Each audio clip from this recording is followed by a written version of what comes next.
इसमें नया क्या सर? अरे वो कुछ नहीं है, चले यार, ये पुराना ये तो रखा हुआ है। चेंज कर दो। मजबूरी में ढूंढना पड़ा। ये वाला भी सही है। चलो करो सर। दिखता है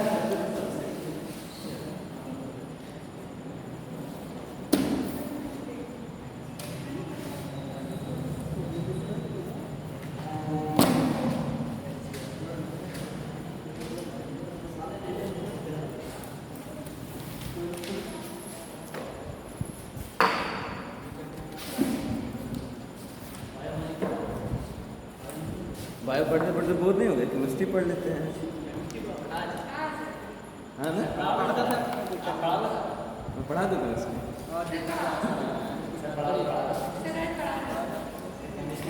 जो आपकी इच्छा करती है।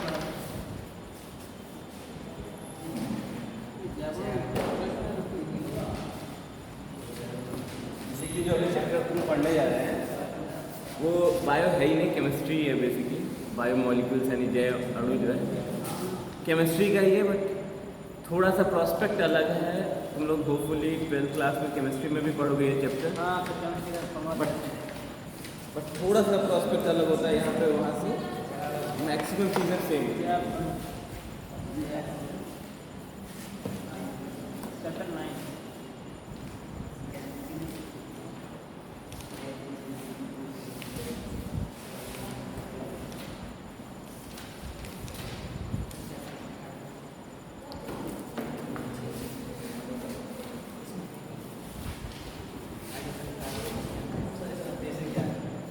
क्यों हो गया कि माइक लगा लेते हैं, आवाज़ नहीं आती। मैंने भी देखा ये चीज़। नहीं आती सर। चेक किया था आपने? हाँ चेक किया था। हाँ, उतनी अच्छी आवाज़ नहीं आएगी। उम्मीद है कि नया माइक मिल लाएंगे ब्लूटूथ वाला। मैंने बोला है तो सर गिर जाएगा, टूट जाएगा तो स्टैंड काम मिला के रखा। वो भी के ऊपर है, टूट जाता है यार। हाँ चलो, हम लोग पढ़ रहे थे बायो मॉलिक्यूल्स।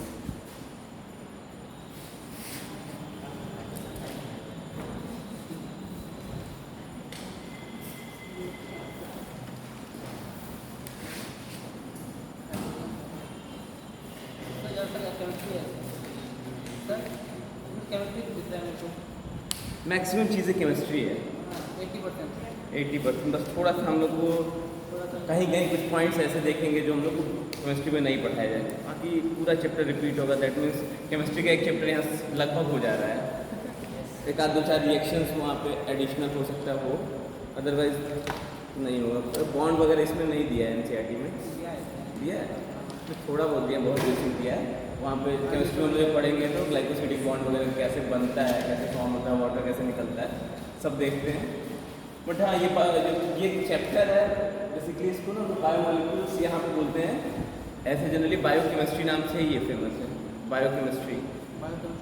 बायोकेमिस्ट्री नाम से जानते हैं। केमिस्ट्री वाले भी पढ़ते हैं, बायो वाले भी पढ़ते हैं, मतलब बॉटनी वाले भी पढ़ते हैं, जियोलॉजी वाले भी पढ़ते हैं। मेडिकल साइंस में जाओगे फर्स्ट सेमेस्टर में, फर्स्ट ईयर जो होता है वहाँ पे भी तुमको 2 चैप्टर कॉमन मिलेगा, ये बायोकेमिस्ट्री और एक सेल बायोलॉजी, साइकोलॉजी वहाँ पे बोलते हैं। चीज़ें सेम पढ़ाई जाती हैं, सब कुछ जो अभी पढ़ के जाए तो थोड़ा सा एवं लेवल जो ग्रेजुएशन में पढ़ाया जाता है वही चीज़ें पढ़ाई जाती हैं। ठीक है, अपन ट्राई करते हैं।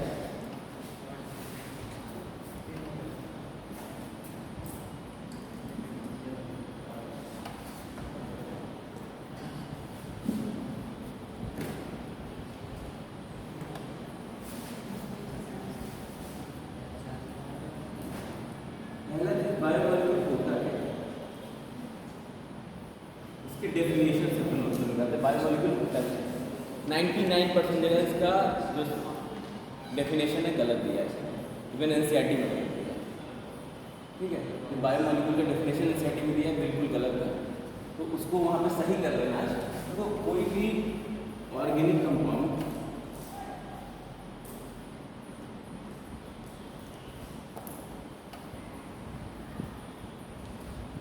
जो कार्बन कंटेन करता है,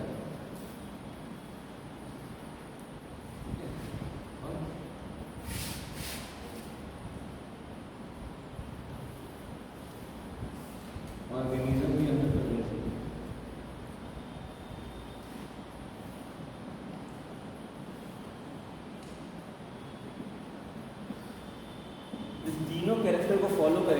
उसको हम जाके बायोमॉलिक्यूल बोलेंगे।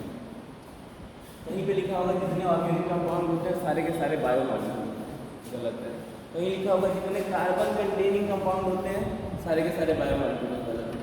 कहीं लिखा रहेगा खाली कि जो ऑर्गेनिक मतलब ऑर्गेनिज्म में, लिविंग ऑर्गेनिज्म में प्रेजेंट है उनको बायोमॉलिक्यूल बोलते हैं।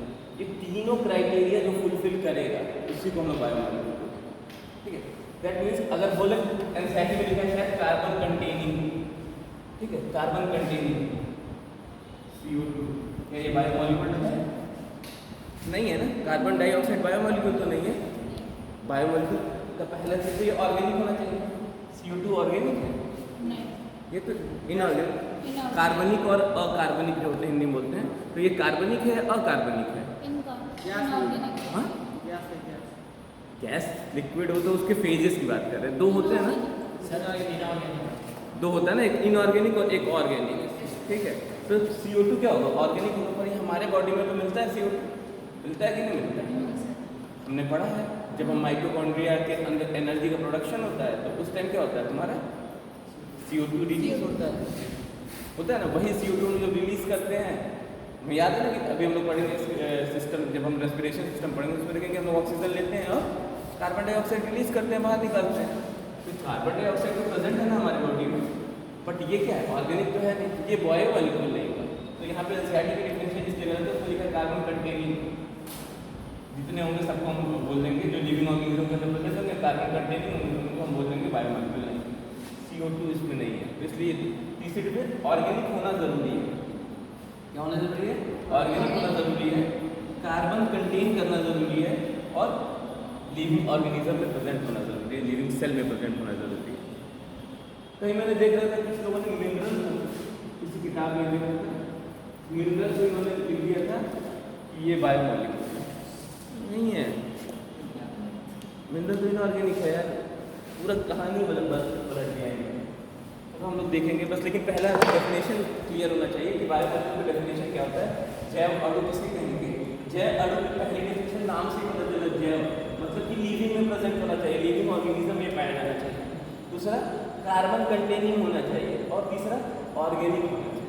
तीनों क्राइटेरिया को अगर फुलफिल करेगा तो ये तुम्हारा बायोमॉलिक्यूल होगा, अदरवाइज ये नहीं होगा। एग्जाम्पल अगर हम देखें क्या क्या हो सकता है, तो प्रोटीन, कार्बोहाइड्रेट्स, अमीनो एसिड, तीसरा हम लोग बोल सकते हैं तुम्हारा प्रोटीन और कार्बोहाइड्रेट होते हैं न्यूक्लिक एसिड,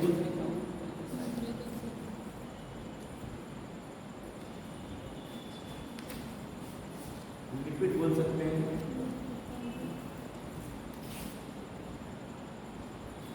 ये सब नाम हम ले सकते हैं इसके एग्जाम्पल्स में। इन सारे नामों से आप लोग परिचित हैं? क्या न्यूक्लिक एसिड होता है सबको पता है? न्यूक्लिक एसिड क्या होता है, प्रोटीन क्या होता है, कार्बोहाइड्रेट क्या होती है, पता है? लगभग पता है ना। चलो नहीं पता होगा तो इसके बारे में लोग इसी के इन्हीं सब के बारे में डिटेल में लोग स्टडी करना है। तो एग्जाम्पल में देख सकते हैं प्रोटीन होता है, कार्बोहाइड्रेट होता है, न्यूक्लिक एसिड होता है और लिपिड होता है। बायोमॉलिक्यूल्स को दो पार्ट में हम डिवाइड कर देते हैं। एक को हम लोग बोलते हैं बायो माइक्रो मॉलिक्यूल और दूसरे को बोलते हैं बायो मैक्रो मॉलिक्यूल।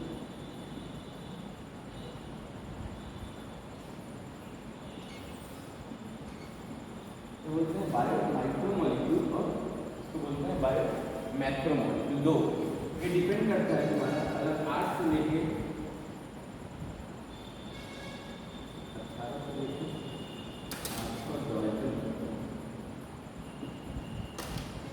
तो इसको बोलेंगे बायो मैक्रो माइक्रो अगर मोर देन 1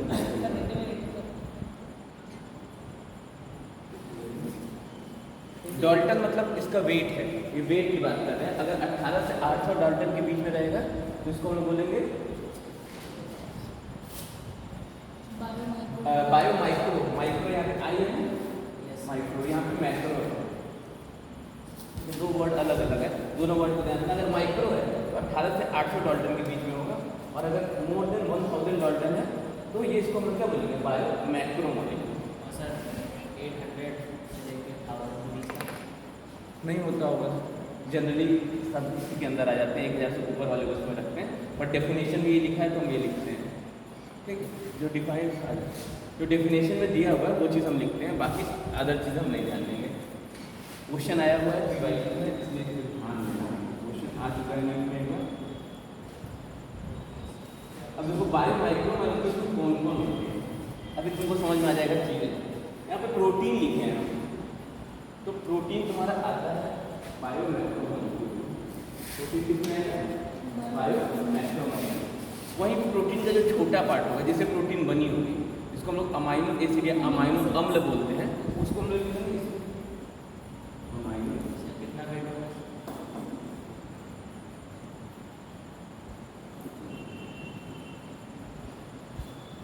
वेट पर्टिकुलरली नहीं है रटना है, तो उसमें उस पर जो चीज़ नहीं पढ़नी है वो कहाँ है उसमें दिमाग लगा रहे हो। अमाइनो एसिड का, हर अमाइनो एसिड का अपना अलग अलग वेट होगा। हमारे बॉडी में लगभग 20 अमाइनो एसिड्स पाए जाते हैं। अभी हम लोग पढ़ेंगे, एक के बारे में पढ़ेंगे, तो परेशान मत हो। बस अभी देखो कि कितना वजन इसके बीच में अगर लाई कर रहा है तो हम लोग उसको बोलेंगे माइक्रोमोलिक्यूल, और उसको बोलेंगे जिससे बाहर जा रहा है तो जितने छोटे पार्ट होंगे, जैसे कि यहाँ पे हमने लिखा न्यूक्लिक एसिड। ये चित्र में न्यूक्लिक एसिड क्या हो गया हमारा, बायो मैक्रोमोलिक्यूल। न्यूक्लिक एसिड सब लोग समझ रहे हैं ना, डीएनए और आरएनए, डीएनए और आरएनए को लोग न्यूक्लिक एसिड बोलते हैं। क्या जिससे बनता है उसको बोलते हैं न्यूक्लियोसाइड। न्यूक्लियोसाइड ये किसका हो गया, बायो माइक्रोमोलिक्यूल हो गया। तो हिंदी इंग्लिश दोनों में, इसको हिंदी में बस देवनागरी लिपि में लिख लेना है, बाकी इसमें कोई चेंज नहीं है, सेम टू सेम चीज़ है। बस बायो मॉलिक्यूल में जाए बोलते हैं। ऐसे ही तीसरा लिखते हैं, और क्या है हमारा कार्बोहाइड्रेट, मोनोसैकेराइड। मोनोसैकेराइड होंगे उसमें आएंगे हमारे बायो माइक्रो में आएंगे, और वहीं पे पॉलीसैकेराइड होंगे इसके अंदर आएंगे, और मैक्रो के अंदर आएंगे। मोनोसैकेराइड का एग्जांपल को दे सकता है, मोनोसैकेराइड, हाँ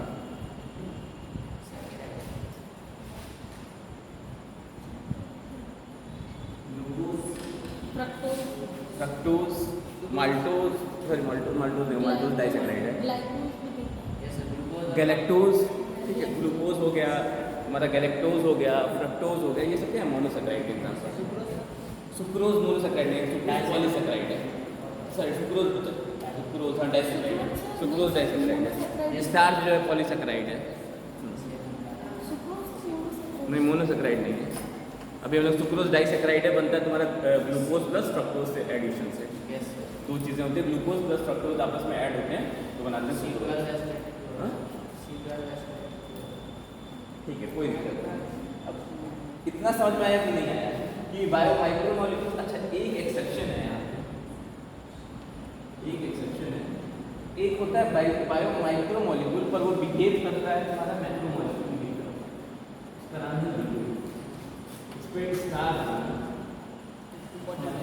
ये होता तो है बायो माइक्रोमोलिक्यूल, मतलब साइज इसका अगर देखेंगे तो ये 18 से 800 डाल्टन के बीच में ही आएगा इसका साइज, पर ये बिहेव करता है मैक्रोमोलिक्यूल की तरह।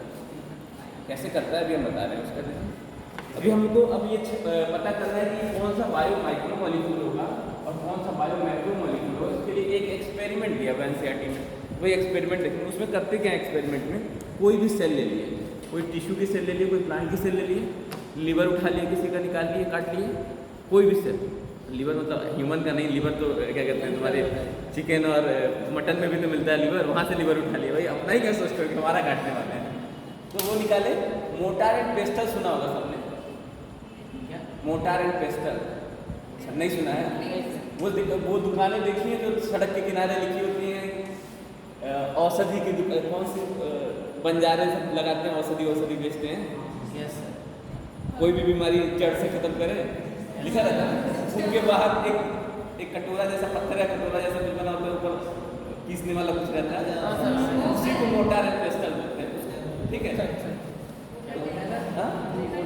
हाँ एक कटोरे जैसा होता है, तो कटोरे में पत्थर भी होती है, ऊपर एक हमारा व्हाइट कलर का होता है जिसकी हेल्प से उसको हम लोग उसको क्रश करते हैं। हाँ हाँ, बड़ा सा साइज हो जाएगा तो ओखली बोल देंगे। लिखना है क्या लिखना है क्या बोलते हैं मोटा है।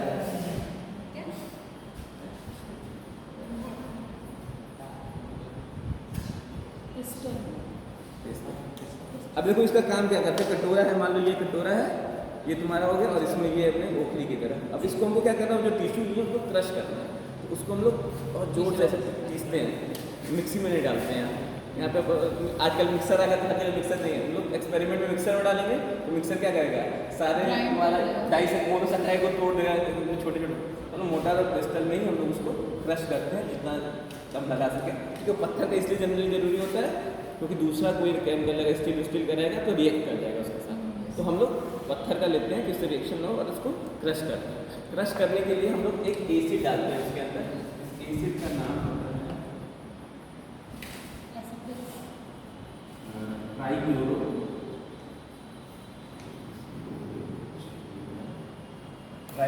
Trichloro acetic acid. क्या है, एसिटिक एसिड है, ट्राइक्लोरो एसिटिक एसिड। ठीक है, ट्राइक्लोरो एसिटिक एसिड। जहाँ पे ये पाया जाएगा ना COOH, ये क्या कहलाता है, ये एसिड है, ये एसिड है ना। तो ये यही एसिड डाल देते हैं उसके अंदर। हम लोग जब उसको क्रश करना होता है उससे जस्ट पहले ये एसिड डाल देते हैं, उसके बाद उसको उस एसिड के अंदर क्रश करते हैं। फिर क्रश करने के बाद हमको दो चीज़ मिलता है। फिर एक लेंगे, अरे पनीर छानते हुए देखा है सबने, पनीर बनने का पनीर से निकाल देते, पनीर आ जाता है कपड़े में, नीचे पानी गिर जाता है। सेम वही काम करेंगे, वैसा ही कपड़ा लेंगे और उसको ऐसे इस तरह से करके क्रश कर देंगे और जो पानी वाला पोर्शन है वो नीचे चला जाएगा और जो बचा वाला पोर्शन है ऊपर आ जाएगा। तो हमें दो पार्ट पोर्शन मिल जाएंगे। अच्छा, ये इधर वाले में डालते हैं,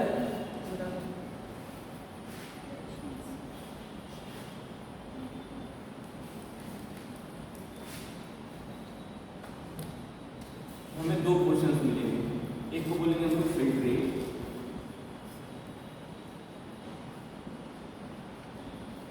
और एक को बोलेंगे रिटेंटेंट। जो बच जाएगा उसको रिटेंटेंट बोलेंगे, रिटेन हो गया है। और फिल्ट्रेट जो छन के बाहर चला जाएगा। हिंदी में इसको क्या बोलते हैं, हिंदी में इसका नाम अरे वही जो हमने क्रश किया उसको हमने छान दिया। लीवर या किसी भी प्लांट से कोई भी सेल हमको चाहिए क्रश करने के लिए, कोई भी सेल चाहिए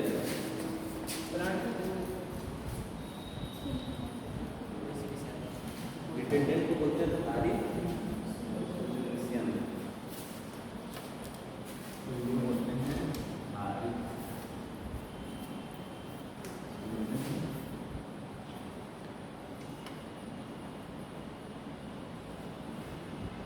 मतलब ये पानी वाला पोर्शन जो पानी के अंदर होगा ना, वो छन के नीचे चला जाएगा छन्नी से, तो वो जगह फिल्ट्रेट है हमारा। और दूसरा रिटेंडेंट वो होगा धारी जो ऊपर बच जाएगा उस कपड़े के अंदर। ठीक है, तो हमने छान दिया, कपड़े के अंदर दो चीज़ें मिल गई हमको, फिल्ट्रेट मिल गया और रिटेंडेंट मिल गया। ठीक, अब इस फिल्ट्रेट में हमको क्या मिलेगा, माइक्रो मॉलिक्यूल्स मिलेंगे। कौन मिलेंगे, माइक्रो मॉलिक्यूल्स। छोटे हैं, साइज छोटी है तो छन के कपड़े से बाहर चले जाएंगे ना। चाय छानते हैं अगर, तो चाय का जो वाटर का मॉलिक्यूल छोटा छोटा होता है तो नीचे चला जाता है चाय, और ऊपर जो चाय पत्ती होती है बड़े बड़े मॉलिक्यूल होते हैं इसलिए वो छन्नी में ऊपर आ जाता है। वही काम हो रहा है यहाँ पे। तो माइक्रो मॉलिक्यूल जो छोटे वाले जिनका साइज कम है वो छन के नीचे चले जाएंगे पानी के साथ, और जो बड़े हैं वो जो है तुम्हारे ऊपर रह जाएंगे। कौन लेगा, मैक्रो मॉलिक्यूल। ठीक, एक क्लियरिटी है, इतना समझ में आ रहा है कि नहीं। लेकिन एक बदमाश होता है जिसका नाम है लिपिड। ये भी ऊपर ही रुक जाता है, छोटा होने के बाद जो भी ये ऊपर ही रुक जाता है। कहते हैं ना कुछ लोग, कैसे रहेगा,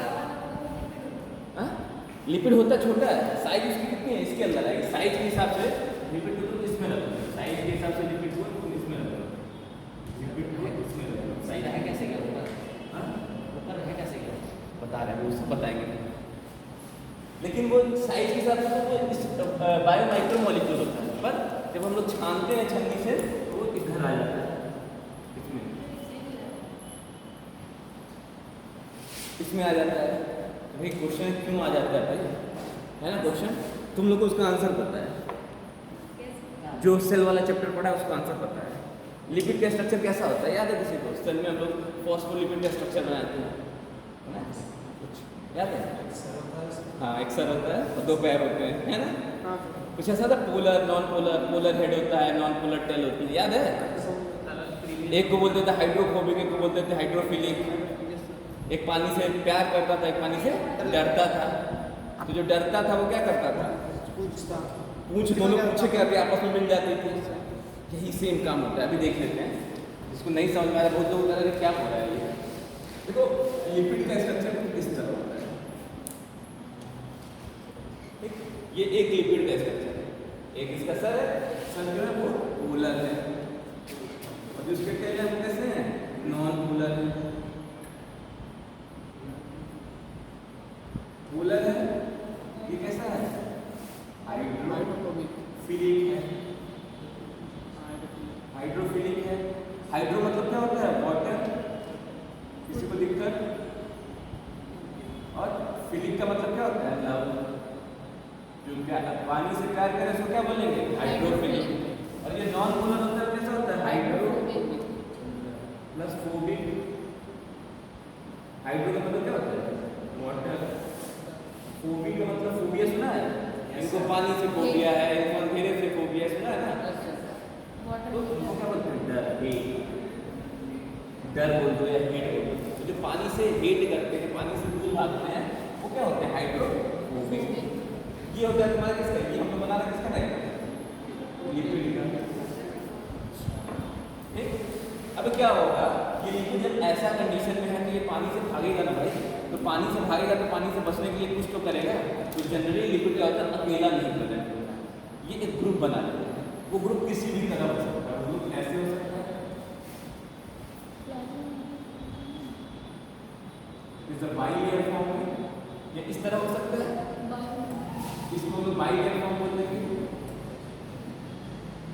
या फिर ये ऐसे भी हो सकता है।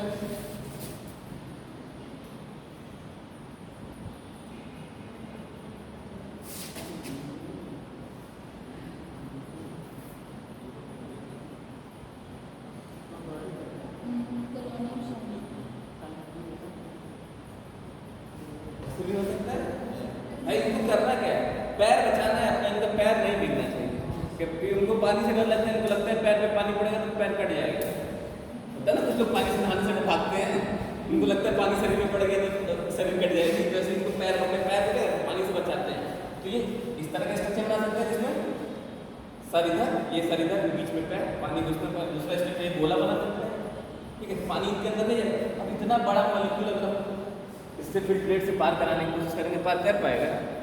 नहीं कर पाएगा। इसलिए ये जब इसको हम लोग फिल्ट्रेट इसको इसमें रखते हैं, इंडेंट में रखते हैं जनरली। पर एक लिपिड का साइज जो होता है वो तुम्हारा इसमें आता है 18 से 800 डाल्टन के बीच में। ये अप्रॉक्स तुम्हारा 600 समथिंग डाल्टन का होता है, 600-3600। ठीक है, पर अपने को डाटा नहीं रखना है, अपने को कुछ नाम जो हम लोग पढ़ेंगे वो रटने हैं।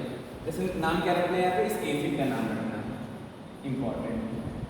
इस लिपिड की बदमाशी याद रखनी है। लिपिड से क्वेश्चन आया हुआ है, ये भी PYQ,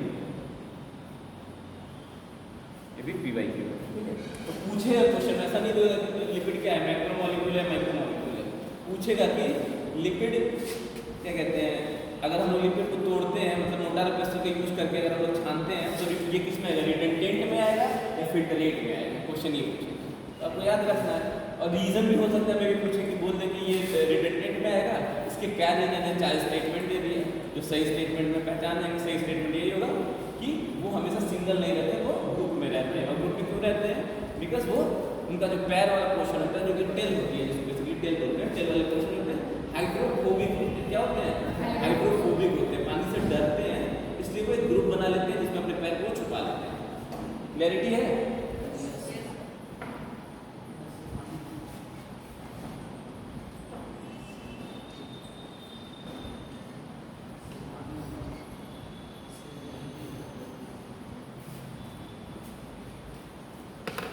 हम लोग पढ़ते हैं एक एक। अब बायोमॉलिक्यूल का तो कहानी खत्म होकर एक एक बायोमॉलिक्यूल उठाते हैं और उसको देखते हैं। जैसे कार्बोहाइड्रेट हो गया, प्रोटीन हो गया, एक एक बायोमॉलिक्यूल पढ़ेंगे हम लोग। फिर एक चीज़ हम लोग इसके अलावा पढ़ना होगा, एंजाइम। इस चैप्टर्स में मतलब बेसिकली हमको ये जो एग्जाम्पल मिले थे ना बेटा, ये protein, nucleic acid, carbohydrate, lipid और चौथा एंजाइम के बारे में पढ़ना है। एंजाइम बेसिकली प्रोटीन ही होता है, बट उसके बारे में हमको थोड़ा अलग से पढ़ना है, बाकी इनके बारे में भी करके पढ़ना है। तो पहला हम लोग खाते हैं, सबको चीनी पसंद है, मीठा हम खाते हैं कार्बोहाइड्रेट। सबको थोड़ी ना पसंद है, सबको तो तीखा भी पसंद होता है। सर आप कैसे जनरलाइज कर दीजिए, मुझे पसंद है दूसरी सब मेरी मोस्टली।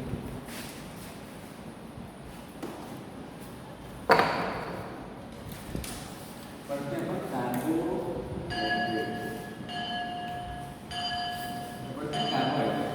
कार्बोहाइड्रेट क्या होता है? इसको आम बोलचाल की भाषा में शुगर भी बोलते हैं। क्या बोलते हैं? शुगर बोलते हैं। इसका ये मतलब नहीं कि मीठा होता है। शुगर नाम से ये कभी कंफ्यूज मत होइए कि मीठा होता है। स्टार्च खा के देखो कभी मीठा होगा? सेलुलोज होता है जो प्लांट में। स्टार्च क्या होता है? स्टार्च के फॉर्म में तो प्लांट अपना फूड स्टोर करता है। स्टार्च को वसा बोलते हैं। खंड को? अरे तो हिंदी वाली किताब है उसमें तो स्टार्च से लिखा हुआ था। धोखा दे देते हैं किताब वाले भी। अब देखो ये कार्बोहाइड्रेट होता है बेसिकली तीन टाइप का। किस बेसिस पे? हम लोग एक बोलते हैं मोनोसैकेराइड,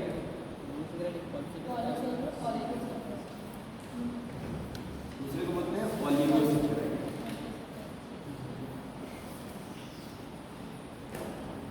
ये तो इसी नाम से दिया ना, ऑलिगोसैकेराइड। और ये एनसीईआरटी में हिंदी में दिया इसको बोलते हैं पॉलीसैकेराइड। ये चैप्टर ना जब तक खत्म नहीं होगा तो एनसीईआरटी मत पढ़ना, नहीं तो घूमने लगोगे। एनसीईआरटी में ऐसा लिखा हुआ है कि क्या लिखा हुआ है, तो जब चैप्टर में पढ़ाई खत्म करूँगा उसके बाद एनसीईआरटी ना पढ़े, अभी मत पढ़ो।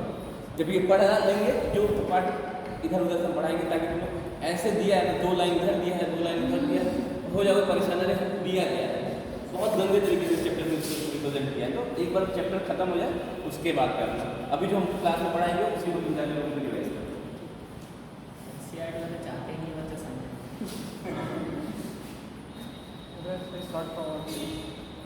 एनसीईआरटी इतनी पतली है और उसमें इतनी कंडेंस फॉर्म में चीज़ें लिखी हुई हैं कि सही है, मतलब वो लिखने वाले ने काफ़ी मेहनत करी है।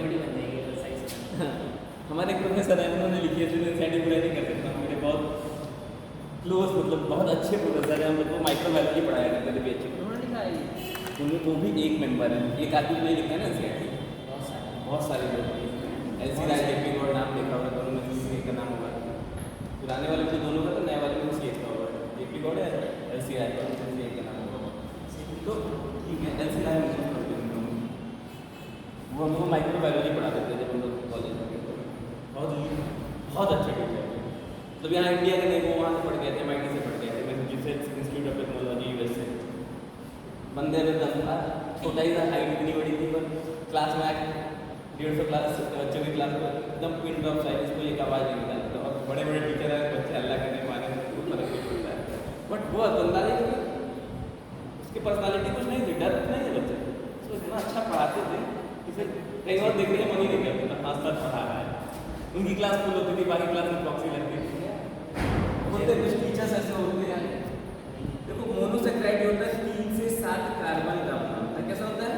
3 to 7 कार्बन का बना होता है। ठीक, मोनोसैकेराइड का कोई मतलब ये नहीं समझेगा कि एक कार्बन से बना होता है। नाम से ऐसा लग रहा है एक कार्बन, मोनो मतलब एक कार्बन, नहीं भैया कंफ्यूज नहीं होना, ये हमेशा 3 से 7 कार्बन का बना होता है। 1 से 10 मोनोसैकेराइड जब आपस में जुड़ेंगे तो इनको बोलेंगे ऑलिगोसैकेराइड। और जब 10 से ज़्यादा मोर देन 10 मोनोसैकेराइड आपस में जुड़ेंगे इनको बोलेंगे पॉलीसैकेराइड। ठीक, ये जुड़ते किसके थ्रू है? एक बॉन्ड है जिसका नाम है ग्लाइकोसिडिक बॉन्ड।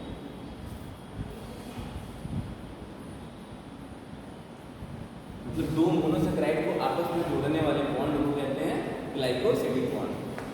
ये भी तुम्हारा PYQ क्वेश्चन आया है। दो क्या कहते हैं हमारे मोनोसेक्राइड को आपस में जोड़ने वाले जो बॉन्ड है उसका नाम क्या है? वो क्या है? Glycosidic bond.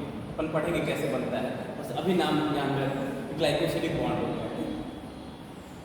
मोनोसेक्राइड में अगर अब हमने बोला 3 से 7 कार्बन है, तो 3 कार्बन वाले को बोलते हैं हम लोग ट्राइओस, 4 कार्बन वाले को बोलेंगे पेंटोस, 5 कार्बन वाले को बोलेंगे पेंटोस, और 6 कार्बन वाले को बोलेंगे हेक्सोस। ये दो अपन को इम्पोर्टेंट है, ठीक है, ये दो हमको पढ़ने हैं, बाकी नाम पता है तो ठीक है, ज़्यादा नहीं। पेंटोस और हेक्सोस पढ़ने हैं। पेंटोस का एग्जांपल क्या होगा? पेंटोस का एग्जांपल 5 कार्बन वाला मोनोसेक्राइड, कोई बता सकता है? 5 कार्बन 5 कार्बन वाला मोनोसेक्राइड, हाँ राइबोसोम नहीं होगा यार, ठीक है। राइबोसोम किससे बनता है बताओ, थोड़ा पढ़े हो ना? राइबोसोम किससे बना होता है? आरएनए और प्रोटीन से बना होता है ना? सही, थोड़ा सा सही है, थोड़ा सा और, अब प्रोटीन तो होगा नहीं, ये तो क्या है? कार्बोहाइड्रेट है।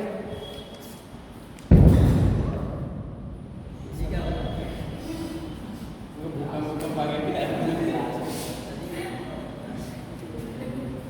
डर गया मैं।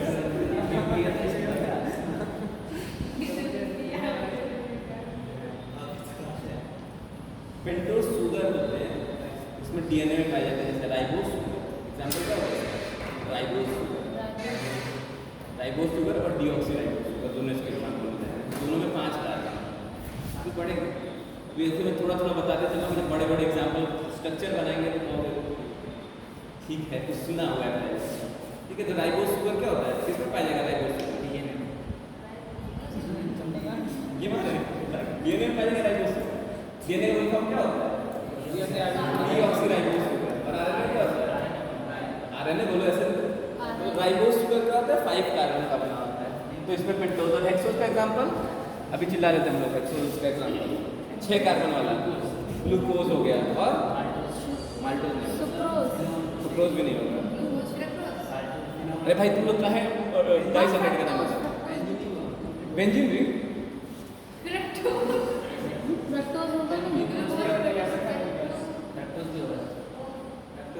ग्लूकोज हो गया, फ्रक्टोज हो गया और गैलेक्टोज। अभी ये सब इन दोनों के स्ट्रक्चर हम लोग डिटेल में पढ़ेंगे, बना बना के पढ़ेंगे स्ट्रक्चर बहुत होता कैसा है। ऑलिगोसैकेराइड में हम लोग एग्जाम्पल हो जाएगा डाइसैकेराइड। डाइसैकेराइड मतलब 2 मोनोसैकेराइड आपस में जुड़ गए तो क्या बोलते हैं? डाइसैकेराइड। 3 जुड़ गए तो क्या बोलते हैं? ट्राइसैकेराइड। 4 जुड़ गए तो पेंटासैकेराइड, 5 जुड़ गए तो पेंटासैकेराइड। ऐसा चलेगा कहानी 10 तक, उसके बाद कौन आ जाएगा? पॉलीसैकेराइड। 10 से ज़्यादा तो पॉलीसैकेराइड। तो इसका एग्जाम्पल लिखो, डाइसैकेराइड का एग्जाम्पल लिख सकते हैं हम लोग, सुक्रोज, चल रही है।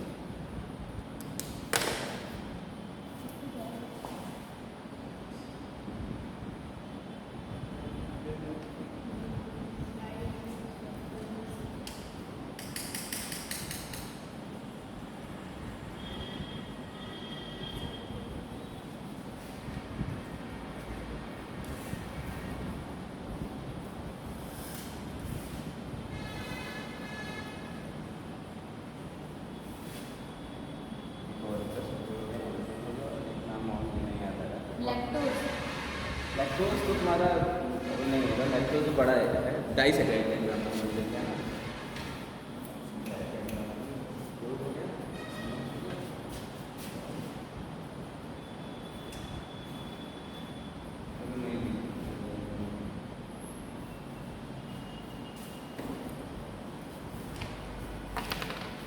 अभी याद आएगा तो अभी इतना याद है। माल्टोज याद करने किससे बना है? डाइसैकेराइड है ना, तो 2 मोनोसैकेराइड आपस में जुड़ेंगे उससे बनेगा, तो ग्लूकोज प्लस फ्रक्टोज। माल्टोज किससे बना है? ग्लूकोज प्लस ग्लूकोज, 2 ग्लूकोज के मॉलिक्यूल आपस में जुड़ेंगे तो माल्टोज बन जाएगा। हाँ सेम।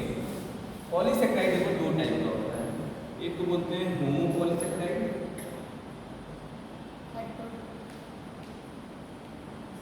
और दूसरे को बोलते हैं हेटेरोपॉलीसैकेराइड।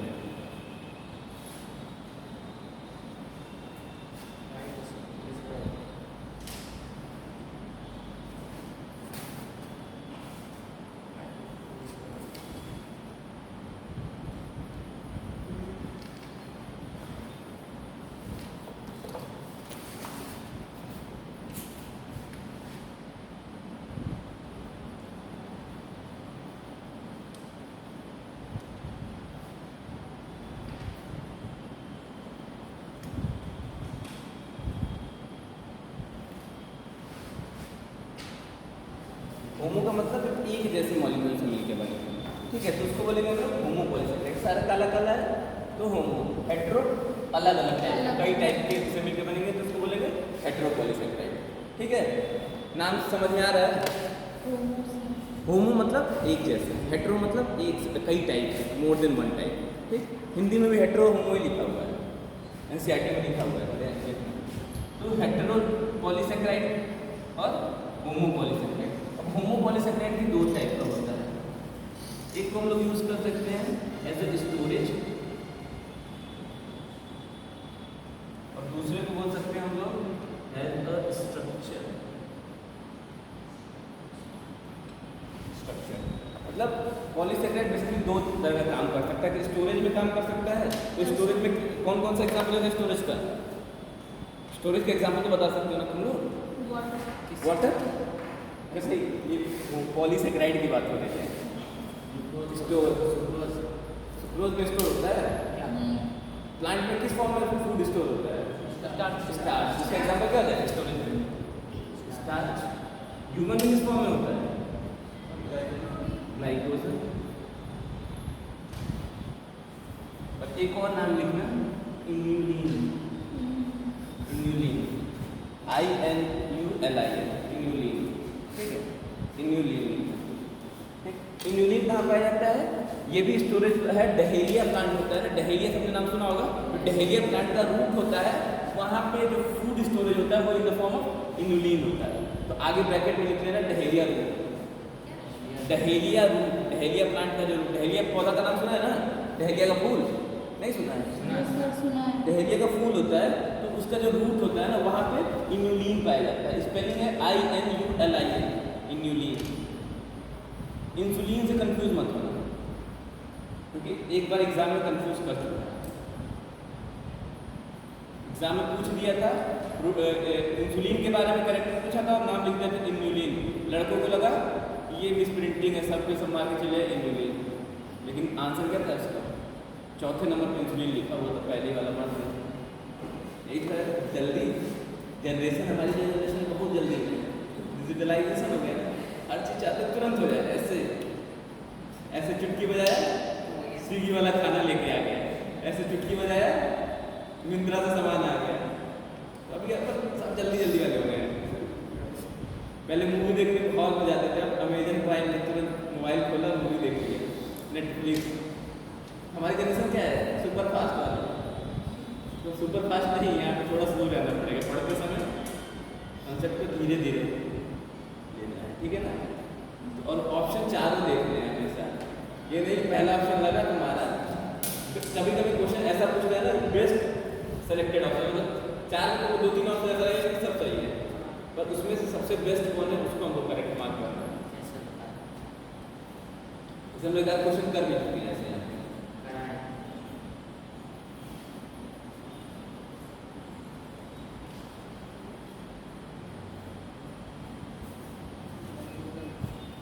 स्ट्रक्चर में मतलब कि ये किसी चीज का स्ट्रक्चर बनाएंगे। इसका एग्जांपल हो सकता है स्टार्च,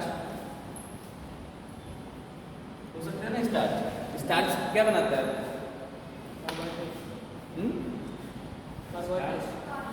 अरे कार्बोहाइड्रेट होता है, बनाता क्या है स्टार्च?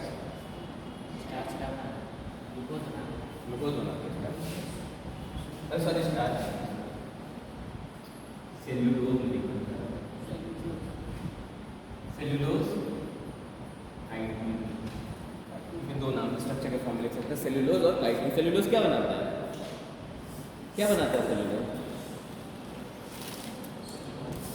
क्या बनाता है सेल्यूलोज? हाँ सेल्यूलोज।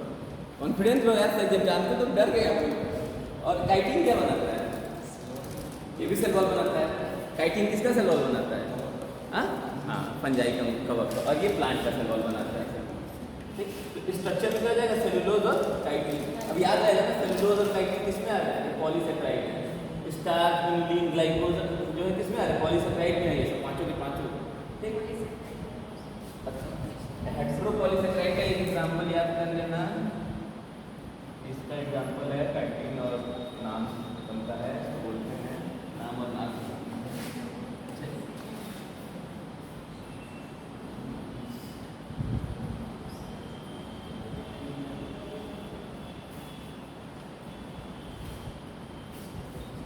अच्छा, नाम और नाक का फुल फॉर्म तो याद होगा ना? नाम और नाक का फुल फॉर्म। काइटिन किसका होमोपॉलीमर है? नाम का ना, भूल गए? N acetyl glucosamine, N acetyl muramic acid. पढ़ाया क्लास में यार, तुम लोग ऐसे कैसे बोल सकते हो?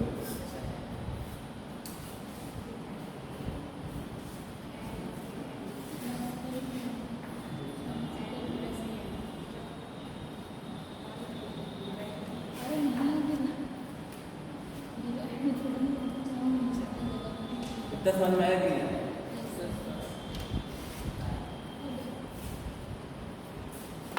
आगे चलते हैं। मोनोसेकेराइड के एग्जाम्पल है, उनके स्ट्रक्चर बनाते हैं। पेंटोज का और हेक्सोज का स्ट्रक्चर हम लोग को सीखना है।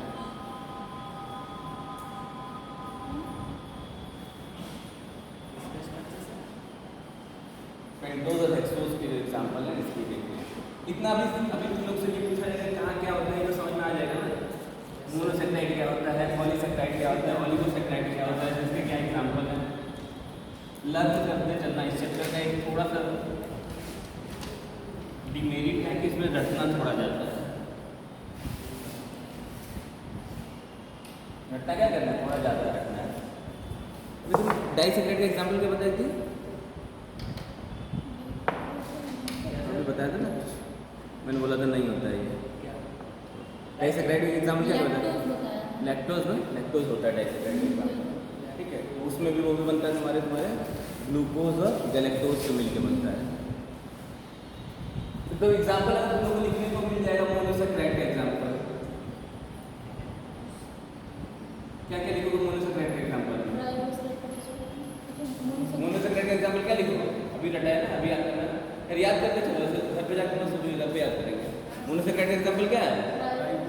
हाँ, मोनोसेकेराइड, हाँ, ट्राइओस और गैलेक्टोज,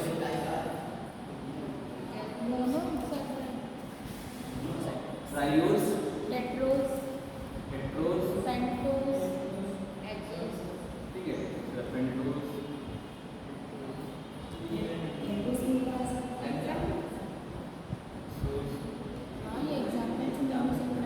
इसमें पेंटोज में, अगर पेंटोज का एग्जाम्पल क्या होगा बताओ? पेंटोज का एग्जाम्पल क्या होगा? CL3, हाँ, राइबोस शुगर,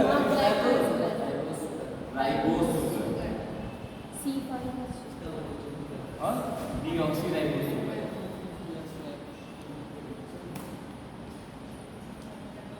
हेक्सोस का ग्लूकोज, फ्रक्टोज, ग्लूकोज, लैक्टोज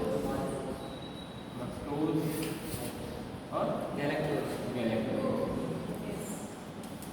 इसके नाम से समझ में आ जाएगा ना, ग्लूकोज मतलब 6 कार्बन, क्योंकि क्या है, हेक्सोज है ये।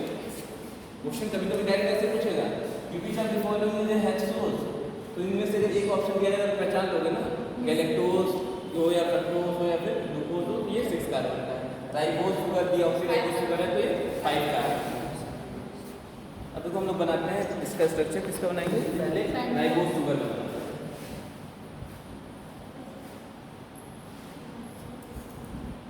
दो तरह के स्ट्रक्चर्स होते हैं इसमें, एक स्ट्रेट स्ट्रक्चर होता है और एक रिंग स्ट्रक्चर होता है। केमिस्ट्री में तुम लोग पूरा अच्छे से पढ़ोगे क्या रिंग स्ट्रक्चर होता है, फिशर प्रोजेक्शन फार्मूला वगैरह बताया जाएगा शायद केमिस्ट्री में। हाँ, एक रिंग जैसा स्ट्रक्चर बनेगा और एक स्ट्रेट जैसा स्ट्रक्चर बनेगा। Yes sir. देखो क्या होता है, हम लोग राइबोस को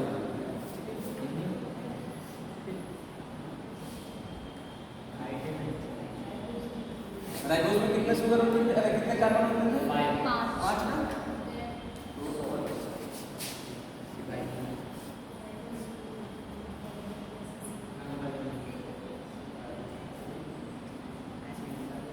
ये पॉइंट को सी मानते हैं, पता है ना आप लोग? ये डायग्राम थोड़ा बहुत आता है कि नहीं आता है? तो ये एक कार्बन हो गया, दूसरा कार्बन यहाँ, तीसरा यहाँ, चौथा 5। अब ये कार्बन हो गया, यहाँ पे हम लोग OH लगाते हैं, OH,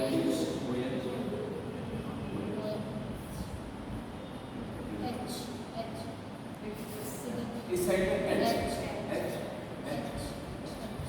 1 2 3 4 5 राइबोस में 5 शुगर है। देखिए यही सिंपल सा स्ट्रक्चर होता है। इसमें क्वेश्चन पूछा है ये कौन सा ग्रुप है, OH ग्रुप। पूछा है एक बार राइबोस में कौन से ग्रुप पाए जाते हैं, अल्कोहल का ग्रुप है ना, तो ये अल्कोहल और ये कौन सा ग्रुप है, कीटो ग्रुप। कार्बोनिल बोलते हैं ना, कार्बोनिल। और इसको COHCHO क्या बोलते हैं, एक एल्डिहाइड होता है जिसको क्या बोलते हैं, कीटोन बोलते हैं ना। वैसे नाम याद रखना कि इसको कीटो ग्रुप मिल रहा है, तो पता चल रहा है ना। अगर ये वाला क्वेश्चन लेंगे तो कार्बोनिल बोलते हैं या फिर इसको कीटो बोल देंगे ना, कीटो। और ये पूरे वो एल्डिहाइड बोलेंगे और इसको सिर्फ अल्कोहल बोलेंगे। तो ये दिमाग में क्वेश्चन आएगा कभी सीधे पूछ देता है कि इसमें कौन से ग्रुप पाए जाते हैं। तो ऑप्शन में जो PYQ है उसमें ये दोनों दिया था, यही दिया था OH पाया जाता है। ऐसे भी हो सकता है कौन सा नहीं पाया है। नहीं नहीं, इसमें पूछा था कौन पाया जाता है। हाँ आ सकता है, बिल्कुल आ सकता है इसमें ऐसा। तो ये स्ट्रक्चर हो गया हम लोग का। अब इसका अगर रिंग जैसा स्ट्रक्चर बनाएंगे आसान सा, एक आदमी, ठीक है, इसके 2 पैर हैं, OH लगा दिए, ठीक। अच्छा एक चीज बताना, इसमें ना जो बदमाश होता है वो कार्बन नंबर जो लास्ट से सेकंड लास्ट वाला होता है वो थोड़ा बदमाश होता है, ठीक है। इस स्ट्रक्चर में देखो जो भी नीचे से, अगर जब भी ऐसा स्ट्रक्चर बनाएंगे ना तो नीचे से जो दूसरे नंबर में कार्बन रहेगा वो थोड़ा बिगड़ा रहेगा, ये शांति से नहीं रह पाता है। इनको क्या करता है, मन करता है रिंग बनाने। ये क्या करेंगे, रिंग बनाएंगे इसके साथ पहले कार्बन, याद रखना लास्ट से सेकंड वाला, ये क्या करेगा, रिंग बनाएगा किसके साथ, पहले वाले कार्बन के साथ। तो पहले वाले कार्बन के साथ अगर रिंग बनाता है तो एक जो तुम्हारा एक कार्बन बाहर बच जाएगा, बच जाएगा ना, तो वो यहाँ पर तो लिख सकते हैं, लिख सकते हैं ना यहाँ पे। हाँ ये राइबोस शुगर रिंग स्ट्रक्चर है राइबोस। हमने क्या ये वाला पोर्शन इससे यहाँ पे जोड़ दिया है, इस पोर्शन को अगर इससे जोड़ेंगे तो किस तरह का स्ट्रक्चर बन जाएगा, भाई बनेगा कि नहीं बनेगा, बना के देखो बन जाएगा, सेम ऐसा स्ट्रक्चर बनेगा। और यहाँ पे कुछ नहीं बना, इसका मतलब क्या होता है कि H है, यहाँ पे अगर कुछ नहीं है तो इसका मतलब H है। ये हो गया तुम्हारा किसका स्ट्रक्चर, राइबोस का स्ट्रक्चर। सिंपल है, कठिन लग रहा है, याद हो जाएगा धीरे धीरे। तो धीरे धीरे क्या करना है, सिंपल है, अभी याद करो, ये कुछ है नहीं, अभी तो याद आया बाद में। तो बात ये वाला स्ट्रक्चर पहचानने को आ सकता है, आएगा, आ सकता नहीं आएगा, 2-3 साल में एक बार पक्का आएगा। तो सिंपल सा थियरी है। अब हमने बोला 2-3 साल में, इसी साल जरूरी नहीं है, हो सकता है अगले बार आए, 1-2 साल में पक्का आता है। ये जो 4th कार्बन है इसको लिख सकते हैं ना, carbon number 1, carbon 2, carbon 3, carbon 4, carbon 5, 5 carbon लिख दिया। ऐसे यहाँ पे लिख देंगे, carbon number 1, carbon number 2, carbon number 3, carbon number 4 और ये कार्बन नंबर। सर गोल गोल क्या बनाया है, हाँ राइबोस के नीचे ये ऑक्सीजन है भैया, ये वाला ऑक्सीजन कहाँ निकाल दिया, ऐसे बना दिया तुमको याद है। एक आदमी जिसके 2 पैर, देखो ये एक पैर, ये एक पैर, ठीक। और ये तुम्हारे 2 हाथ हो गए, एक हाथ में झंडा पकड़ लिया, किसका झंडा पकड़ा, OH का झंडा पकड़ा हुआ है। ऐसे याद करने के लिए चलिए, ऐसा कठिन नहीं है कि याद करना पड़े, इतना दिमाग लगाना पड़े, सिंपल सा यार। 5 कार्बन है, हमको राइबोस शुगर में बस इतना याद करना है, 5 कार्बन याद रखे रहेगा, ये 5 कार्बन याद रहेगा। इसके पास 4 OH ग्रुप है ना, 1 2 3 4 OH ग्रुप है। मतलब कोई स्ट्रक्चर इस तरह, ये वाला स्ट्रक्चर दिमाग में रखोगे, अपने आप बन जाएगा कि 5 कार्बन है, 1 2 3 4 5 कार्बन है, ठीक। 5 कार्बन में 4 कार्बन के पास OH ग्रुप लगा हुआ है, OH OH OH OH। अभी देखो ना एक ही साइड में लगा है, कंफ्यूज मत हो ना, अभी ग्लूकोज में तो इधर उधर कूदेगा तो और कंफ्यूजन होगा। इसमें सारे एक साइड में लगे हुए हैं, सब लगे हुए ना एक साइड में, सारे को एक साइड में लगा, तो उसके जस्ट अपोजिट में हाइड्रोजन लगा दिया, ठीक है। ऊपर जो COH ग्रुप लगा दिया, एल्डिहाइड का ग्रुप लगा दिया, स्ट्रक्चर कंप्लीट, कोई दिक्कत नहीं है। अब इसमें दिमाग इतना लगाना है कि कोई भी डायग्राम बनाएंगे, अभी यहाँ पे 5 वाला बनाया, जब ग्लूकोज बनाएंगे उसमें 6 बनाएंगे, 6 में यहाँ पे 4थे नंबर वाला कार्बन बदमाश है, वहाँ पे 5वें नंबर, नीचे से दूसरा, नीचे से पहला, ये नीचे से दूसरा, नीचे से दूसरा हुआ ना, तो नीचे से दूसरा वाला बदमाश है। बदमाश मतलब इसके अंदर एक्टिविटी करने के लिए चुल्ल मची रहती है कि मुझे कुछ करना है, शांति से नहीं बैठेंगे। तो क्या करेंगे, पहले रिंग बनाते हैं। चलो यार आज बैठे बैठे क्या करें, चलो बनाते हैं आज रिंग। तो रिंग बनाएगा तो ये किसका रिंग बनाएगा, मतलब ये वाला कार्बन पहले नंबर कार्बन के साथ जाके मिलेगा। कहेगा भाई दोस्ती करना चाहता हूँ, बहुत दूर है हम लोग। अच्छा ठीक है भाई आ जा। तो अब दोस्ती करने के लिए ये वाला कार्बन जाएगा इधर, ये डबल बॉन्ड है ना, डबल बॉन्ड टूटेगा सिंगल बॉन्ड में। कहीं यहाँ पे डबल बॉन्ड दिख रहा है, नहीं दिख रहा है ना, तो यही डबल बॉन्ड टूटेगा और उसकी जगह H जाके ज्वाइन होगा। सबको पता है कार्बन की कितनी वैलेंसी होती है, वैलेंसी होती है 4 वैलेंसी होती है ना। तो 4 कार्बन के पीछे हमेशा 4 लोग को चिपकना है। कार्बन कभी अकेले नहीं चलेगा, 4 लोग तो साथ में लेके चलेगा। तो भैया ये वाला एक लोग को लिया था, ये 2 लोग को, और 2 हाथ दोनों ऑक्सीजन को दे दिया था अपना।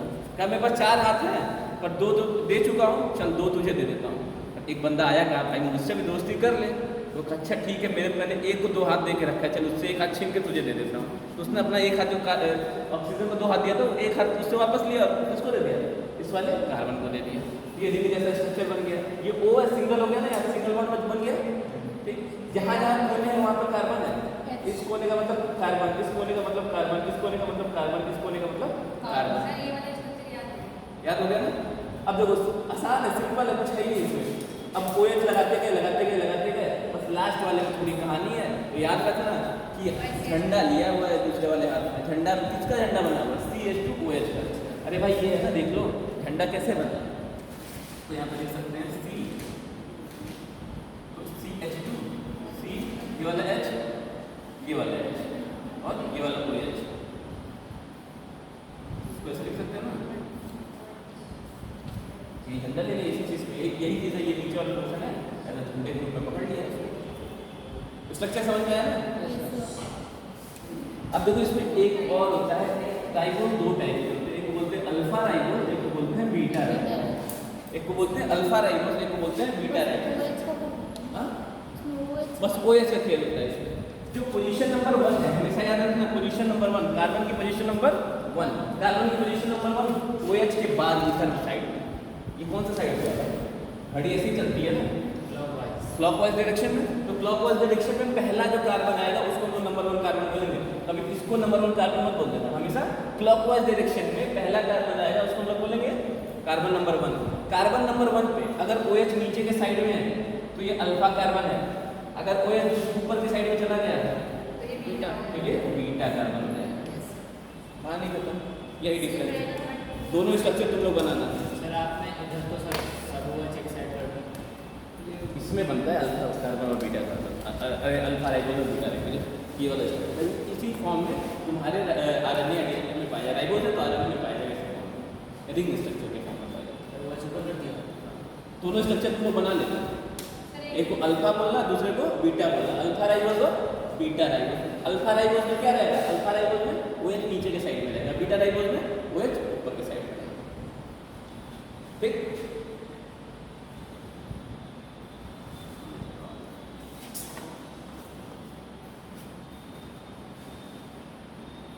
इसमें एक और डायग्राम तुरंत यहाँ देख लेते हैं। दूसरा नाम है भैया डीऑक्सीराइबोस। ठीक, ये राइबोस कहाँ मिलता था, RNA में। राइबोस आगे लिख लेना है, प्रेजेंटिंग RNA। डीऑक्सीराइबोस ये कहाँ मिलेगा, DNA में। नाम है डीऑक्सी।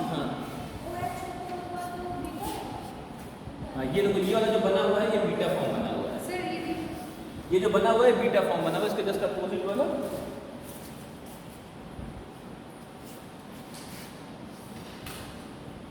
OH ऊपर है तो बीटा फॉर्म है, OH नीचे तो अल्फा फॉर्म है। सही,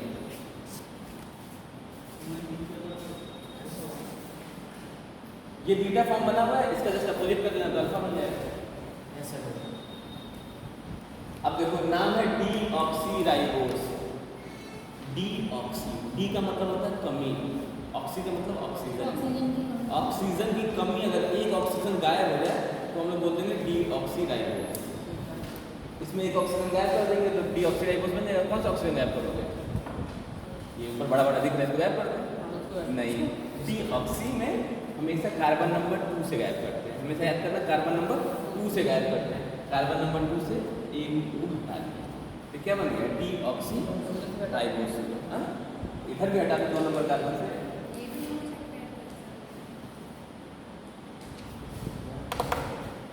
ये हो गया डीऑक्सीराइबोस।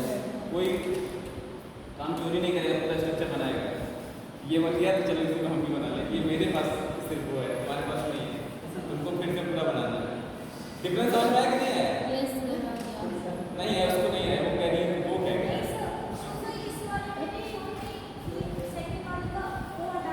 हटा दो, चाहिए वो हटा दिया ना। ये तो थर्ड बन गया ना सर। हाँ, मोनोसेकेराइड है, ये भी पेंटोस का एग्जाम्पल है।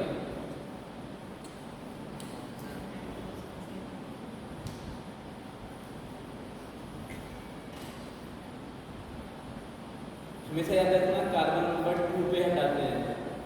याद कर सकते हो, कैसे याद कर सकते हो? डीऑक्सी, डी से 2 नंबर, 2 नंबर पे हटा देंगे, याद रहेगा ना। यस डी, डी का मतलब हिंदी में 2 हो सकते हैं ना। डी को मतलब 2 को लिखेंगे तो डी को लिखेंगे ना, वैसे लिख देंगे डीऑक्सी। सर डी होता 2, हाँ, डी होता 2। डी ओ 2 नहीं हुआ, डी ओ 2। हाँ 2। वही इंग्लिश में 2 बोल दो, याद करने के लिए ये थोड़ी ना है आई पेरेसी ने मैं कि अच्छे से याद करना है, तो जुगाड़ बनाना कैसे याद करना है। ये याद रखना किस पोजीशन पे गायब होता है, तो नंबर 2 पोजीशन पे ऑक्सीजन गायब होता है, इसलिए डीऑक्सीराइबोस। देखो ये स्ट्रक्चर याद करना। अभी जब हम लोग पढ़ेंगे न्यूक्लिक एसिड मतलब आरएनए और डीएनए बनाएंगे, तो ये एक कंपोनेंट होगा, इसमें 2 कंपोनेंट और जोड़ेंगे, एक नाइट्रोजनस बेस जोड़ेंगे, एक फॉस्फेट ग्रुप जोड़ेंगे, तब जाके हमारा बनेगा डीएनए और आरएनए। Nitrogenous base. कुछ समझ में आ रहा है कि नहीं? यस अभी कोई एक स्ट्रक्चर बनाए, उसका रिंग स्ट्रक्चर बनाए, बोले बना लोगे? ये फिशर प्रोजेक्शन का एक स्ट्रक्चर कोई बना दे और उसको बोलते हैं उसका रिंग स्ट्रक्चर बना, तो बना लोगे? यस सर कहाँ से जुड़े? हमने बोला हमेशा नीचे से दूसरा वाला कर, हमेशा किसी में नीचे से दूसरा वाला कर। डीऑक्सी में भी हर सबके केस में नीचे से दूसरा ही टूटा, तभी तो स्ट्रक्चर बना है भाई। क्या सब कहाँ टूटना, क्या नहीं, डीऑक्सी में तो ऑक्सीजन का जो सेकेंड नंबर है यहाँ तक हुए थे, वैसे ही तो बना है उसको।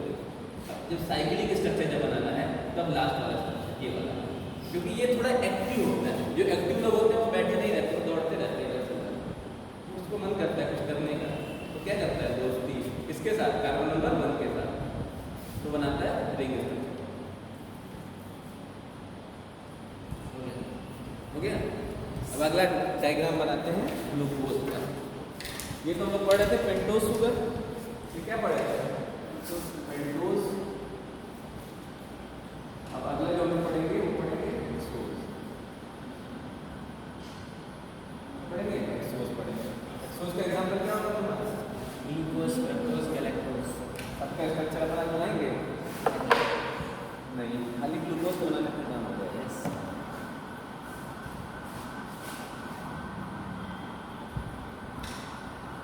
देखो एंजाइटी में किसका किसका दिया है।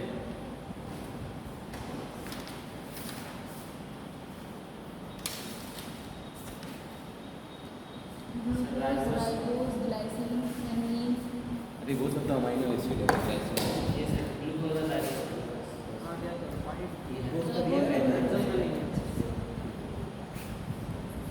ग्लूकोज का ही सीख लेंगे, काम हो जाएगा अपना।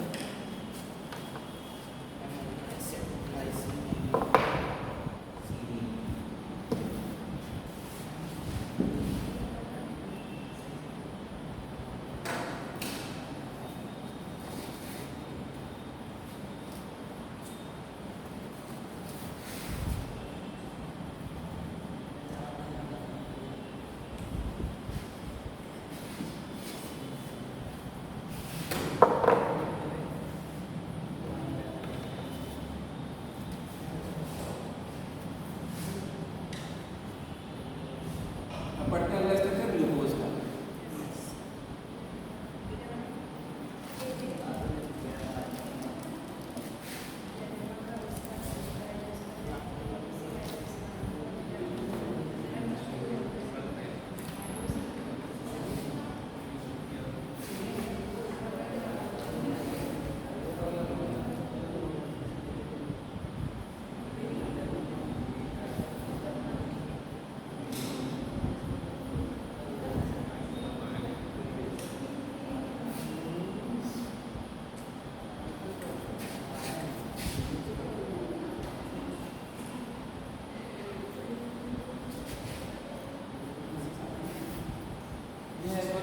का स्ट्रक्चर। इसमें ध्यान देना है आपको, कार्बन नंबर 3 को ध्यान देना है। किसको देना है? Carbon number 3। ये भैया कार्बन नंबर 1, ये कार्बन नंबर 2, ये कार्बन नंबर 2। सर नीचे से, हाँ? सर नीचे से गिरते हैं। क्यों नीचे से गिरेंगे? आप नीचे, तो मैंने नीचे से गिरने के लिए बोला। सर आप नीचे से, हम उसके लिए याद करने के लिए बताया था कि नीचे से हमेशा दोनों रिंग पर के लिए। उसका रिंग स्ट्रक्चर के लिए। ऐसे जनरली हम लोग यही से गिनेंगे, अल्फा कार्बन यही होता है। ये सी जो होता है इसको अल्फा कार्बन बोलते हैं, ठीक है। वो बस रिंग वाला जुगाड़ था, वो वैसे याद नहीं करता था, वो जुगाड़ तक वही छूटता है। वो हमेशा ऐसे याद नहीं रख पाओगे ना कि कौन से नंबर से खुलेगा। वो जुगाड़ तक नीचे से दूसरा वाला ही रिंग बनाता है, वो जुगाड़ होता है। ठीक, तो इसमें याद रखना कार्बन नंबर 3।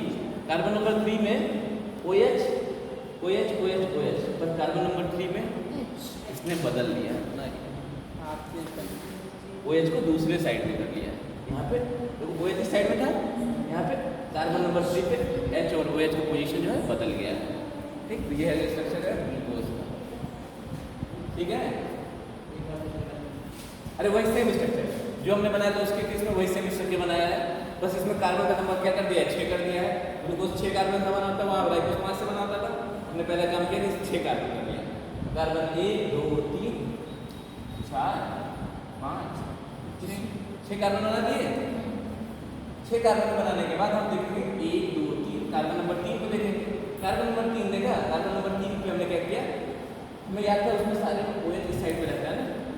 इसमें क्या किया? कार्बन नंबर 3 पे OH का डायरेक्शन चेंज कर दिया। ऐसे खड़ा था, OH इस साइड में आ गया, इस साइड में आ गया। ये स्ट्रक्चर बना पूरा ग्लूकोज। ये जनरली जो स्ट्रक्चर बनता है अल्फा ग्लूकोज।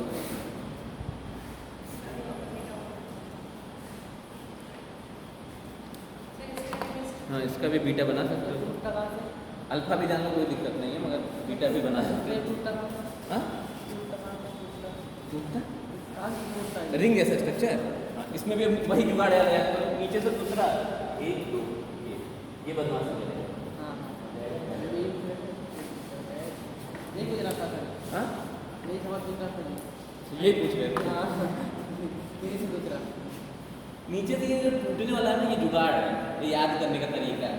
वो लेकिन इनके ऊपर से ये जो कार्बन होता है ना, जिसमें CO ऑक्सीजन ग्रुप जुड़ा हुआ है, इस कार्बन को हम नाम देते हैं अल्फा कार्बन।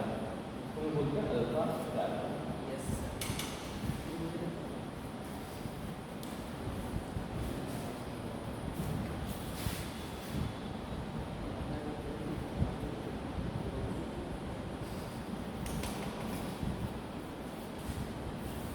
इसका सब लोग बनाएंगे रिंग स्ट्रक्चर अपने आप से बना के देखो।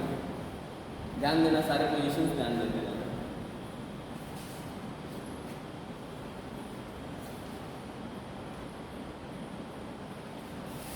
फिशर रिएक्शन याद करना नहीं है, उनको रिंग स्ट्रक्चर याद करना ज़्यादा जरूरी है। एनसीईआरटी में रिंग वाला ही स्ट्रक्चर दिया, टीचर वाला नहीं दिया। सर रिंग बनानी है। रिंग बनाओ, लेकिन रफ में बनाना सब सामने कि गलत बना तो हो जाएगा, तो मतलब साइड में कोने बनाना देखेंगे बना पा रहे हो या नहीं बना पा रहे। केमिस्ट्री में ढेर सारे बनाने पड़ेंगे भैया, थोड़ी सी यहाँ से प्रैक्टिस करते जाओगे, वहाँ पे सर के पढ़ाने से पहले 4 रिंग बना कर रख दोगे।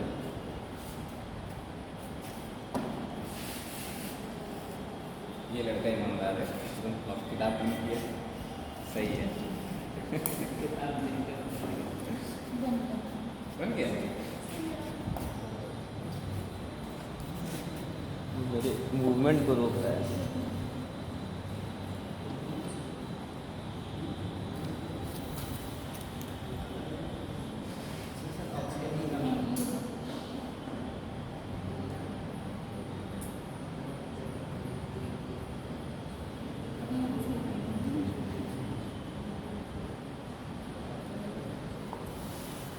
सही है।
निकाल दिया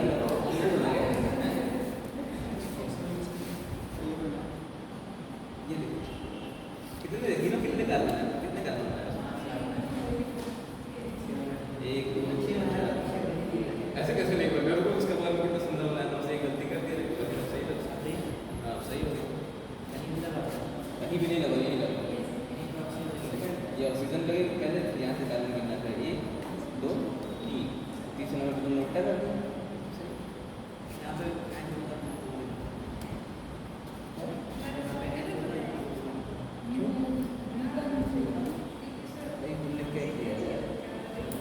ऑक्सीजन करा है उसका यहाँ पे OH में उत्तर ने बनाया है ये OH में ये OH सही बनाया ये वाला गलत यहाँ पे बाकी सब तीसरे नंबर पर 1 2 3 तीसरे नंबर पर ठीक वाली कहानी से बना दो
पहले तो दिमाग में रखो पहले कार्बन जहाँ पे कोना है कार्बन बनाओ तभी समझ में आएगा कोई कॉर्बन मतलब कोना और कोना जो कॉर्बन होता है कोरिया में कार्बन है वहाँ पे कार्बन में तो अपने हमारा पहले कार्बन होता है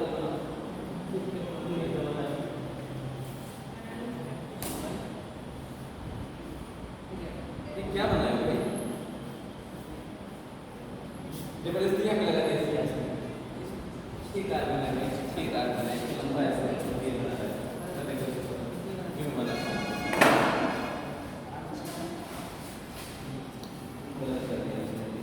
मतलब बेंजीन नहीं बनाना है इसलिए याद रखो बेंजीन नहीं बनाना है साइड में से बनाना है ये मुझे एडजस्ट करना है इसको एक और थोड़ा सा सभी बनाना है इस बार का सारी भी मैं बना रहा हूँ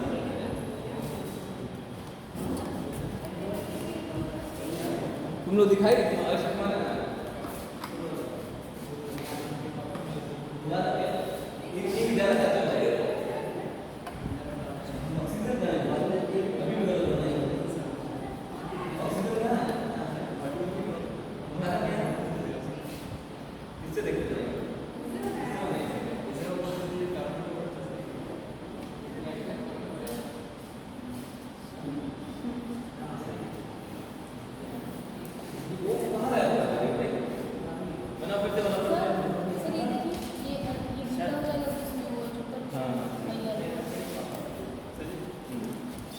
फिर वही बेंजीन नहीं बनाना है उसको समझाने के लिए समझ में आया नहीं समझ में आया तो मैंने इसलिए इसको समझाने के लिए बोला ये हमेशा इस तरह बनेगा ऐसे नहीं बनेगा इस तरह अब तुमने ऐसे बना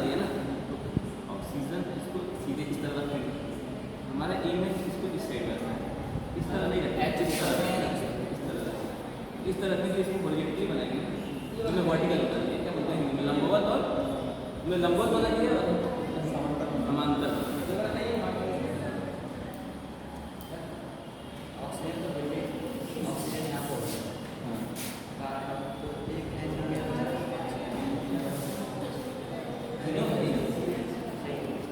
चलो अब मैं बना के दिखाता हूँ। ये वाला कार्बन याद है, नंबर नीचे से दूसरे नंबर पे कार्बन है, ये गया इसके पास, बोला दोस्ती करनी है, ये कहते हैं ठीक है, इसने अपना एक बॉन्ड तोड़ दिया। देखो समझो कैसे बना, ये गया इसके पास, बोला कि भाई साहब मुझे आपसे दोस्ती करनी है, अपनी दोस्ती हो जाएगी तो हम लोग मजा मारेंगे। अच्छा ठीक है चलो, मेरे पास ये किस कंडीशन में, किस कंडीशन में था ना, डबल बॉन्ड। इस कंडीशन में था ये। यस ये बोलेगा कि अच्छा ठीक है, मैं एक काम कर सकता हूँ, ये अपने यहाँ से हटा सकता हूँ, एक हाथ मेरा खाली होगा, मैं तुमसे दोस्ती कर लूँगा, कर लिया इससे दोस्ती। ये पोजीशन कहाँ है, इधर आके जुड़ गया, ये जाके यहाँ जुड़ा। जब ये जुड़ेगा तो इसके नीचे वाली सारी चीज़ें टूट के फिर से जुड़ना स्टार्ट करेंगी।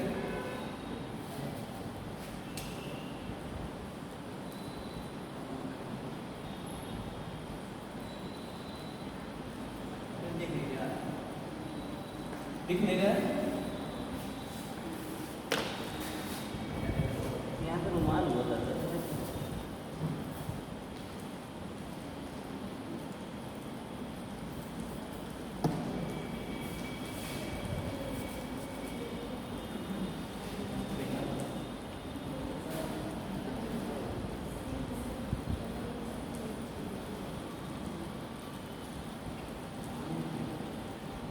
सर इधर आ जाए ठीक है।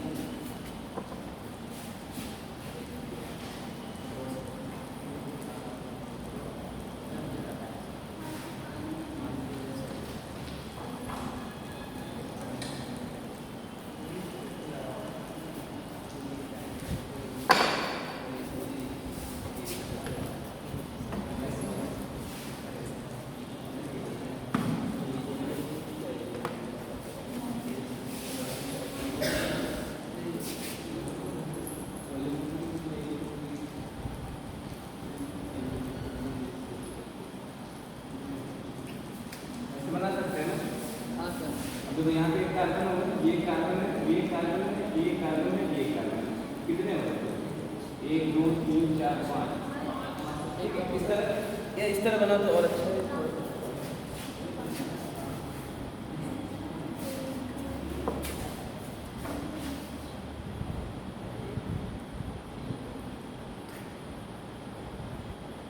एक कार्बन, दो कार्बन, तीन कार्बन,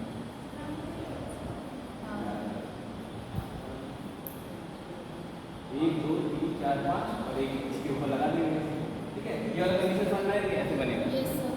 ये वाला ये था जिससे दोस्ती कर लिया, नीचे वाला यहाँ तक था ये। अब ये नीचे जो इस साइड में ऐसे लटका हुआ था, ये ऊपर गया, इधर इस साइड नीचे बढ़ गया, ठीक। इसको हम लोग ऐसे बना सकते हैं।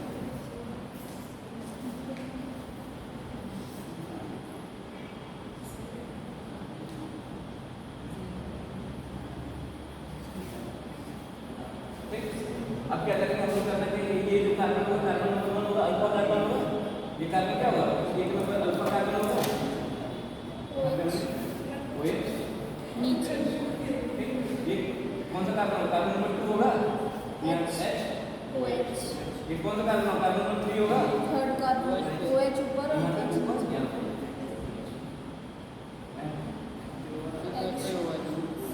CH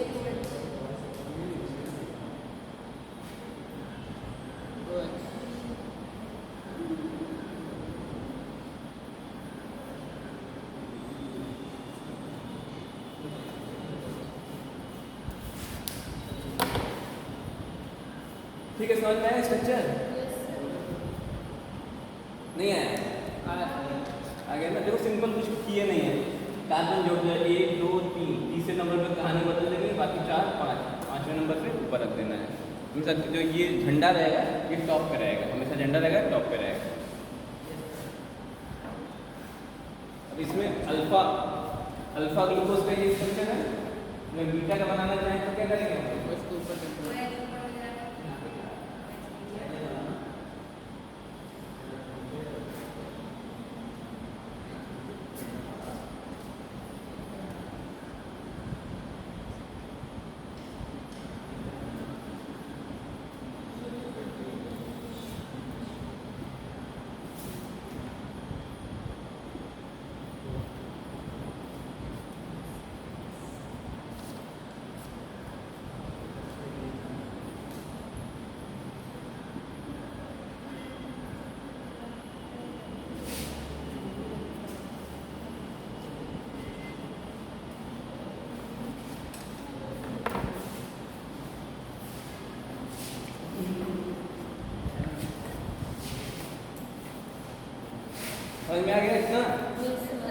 डाइसेक्राइड बना है?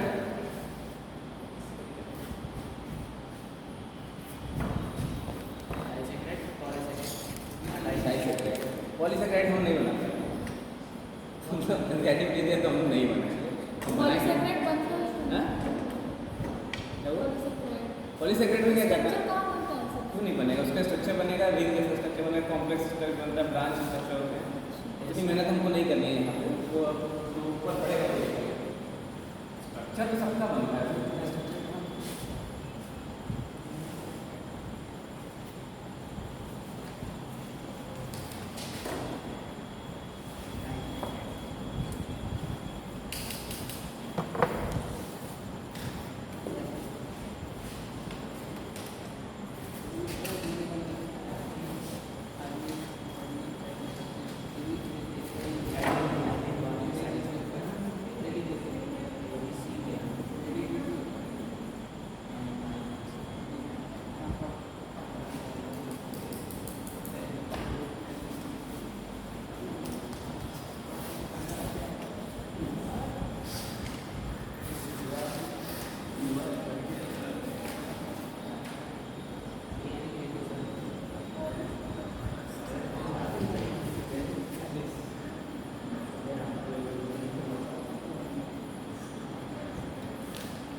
देखो दो स्ट्रक्चर बनाए, दोनों अल्फा ग्लूकोज, ये भी अल्फा ग्लूकोज है और ये भी अल्फा ग्लूकोज है।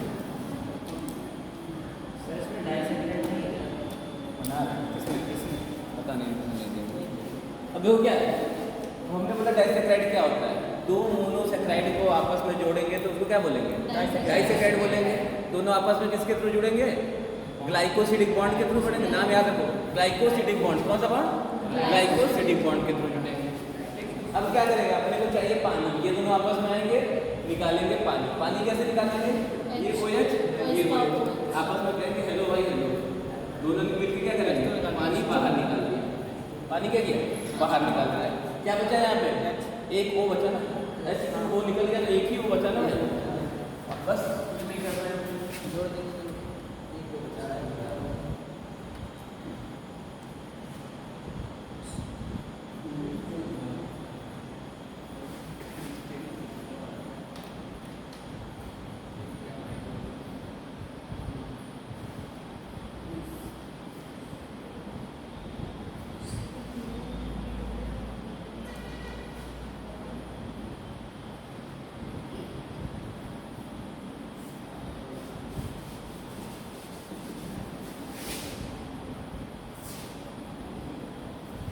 तुम्हारा ग्लाइकोसिडिक बॉन्ड, ठीक है? कुछ कोई इसमें नया कुछ करना था है ना? तुम्हारा ये है तुम्हारा माल्टोज। क्या है? स्ट्रक्चर है माल्टोज का। माल्टोज किससे बनता है? दो ग्लूकोज को आपस में जोड़ देंगे तो माल्टोज बन जाता है।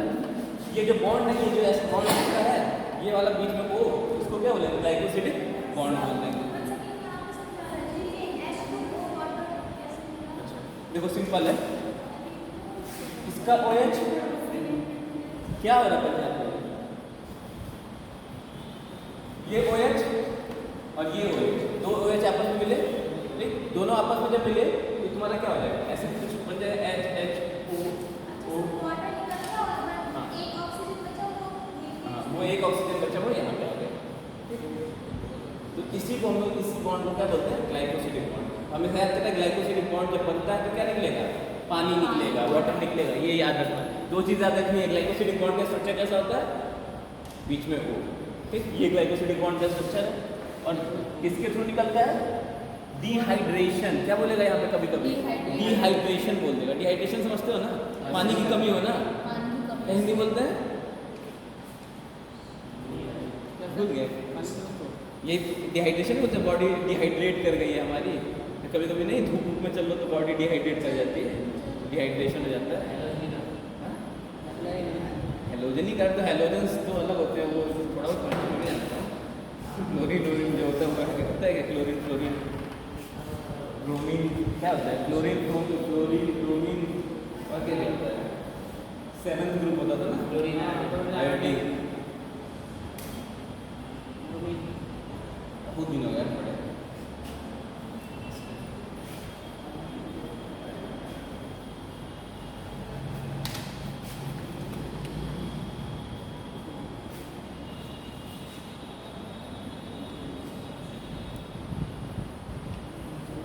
अच्छा कोई इसका नाम बोल के इस ग्लाइकोसिडिक बॉन्ड का क्या नाम होता है तो बता ले जाओगे? नहीं बता पाओगे, हम बताने कैसे बता? इस ग्लाइकोसिडिक बॉन्ड का नाम होता है, एक और नाम, मतलब इसको साइंटिफिक तरीके से अगर लिखना चाहें तो क्या लिख सकते हैं? ऐसे हमने जानने के लिए लिख दिया ग्लाइकोसिडिक बॉन्ड, पर एक अच्छे तरीके से लिखना चाहें तो ये देखें, ये 1 नंबर कार्बन था, ये 2 नंबर कार्बन था, 3 4 5 6। अच्छा ये यहाँ, ये यहाँ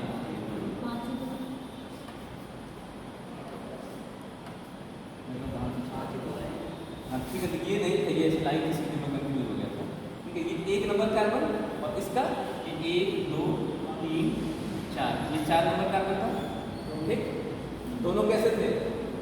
अल्फा ग्लूकोज थे, हम लोग लिख सकते हैं ना 1,4 अल्फा ग्लाइकोसिडिक बॉन्ड, लिख सकते हैं 1,4 अल्फा ग्लाइकोसिडिक बॉन्ड। कैसे पता चल रहा है 1,4 कहाँ से लिखे? नहीं समझ में आया। इसका इसके 1 कार्बन से जुड़ा था ना, ये ऑक्सीजन जुड़ा है, इसके 1 कार्बन नंबर 1 से जुड़ा है और इसके कार्बन नंबर 4 से जुड़ा है, तो 1 4 और दोनों कैसे थे? अल्फा ग्लूकोज थे, तो अल्फा ग्लाइकोसिडिक बॉन्ड।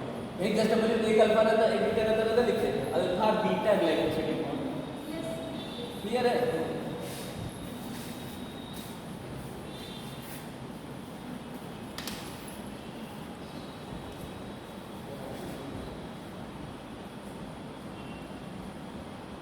इसका नाम क्या है? माल्टोस। हाँ माल्टोस।